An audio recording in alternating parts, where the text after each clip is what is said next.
To je sad udarna tema kao decentralizacija. Sad osnovna teza koja se vuče kroz tu priču o decentralizaciji je to da se smanji broj općina, da se poveća uloga velikih gradova.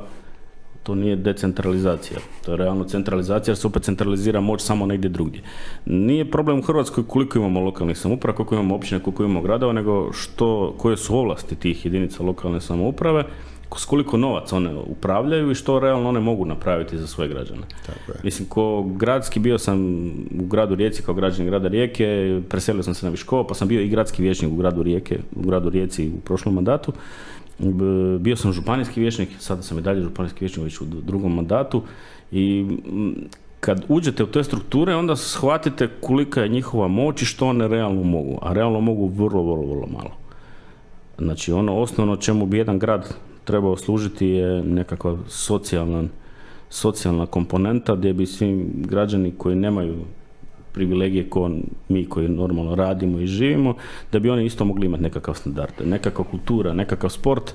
To je ono što bi trebao jedan grad raditi. Grad nije zadužen za razvijanje poduzetništva, nije zadužen za neke druge stvari koje mi mislimo svi da bi trebao biti zadužen. Nije zato što ne može, zato što financijski ne može.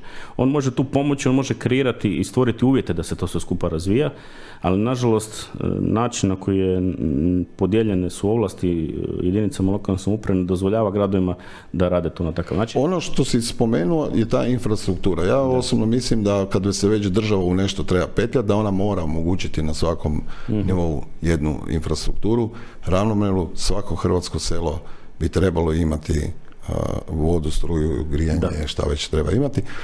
Normalno da ne može, jer kao što smo rekli, mađioničarski nestanu ti budžeti. Ali može. O čemu se radi? Mi smo sad imali taj program Pokreta za mlade gdje smo pisali o predškolskom obrazovanju, gdje bismo rekli da šta je problem? Znači, kod nas ništa nije ujednačeno, vrtići koštaju u svakom gradu drugačije, svakoj općini drugačije, dostupni su drugačije, pravila na koji način vrtići funkcioniraju, na koji način se naplaćuju, isto tako su drugačije u svakom gradu i općini, negdje vrtić košta 400 kuna, negdje košta 800, negdje 1200 kuna.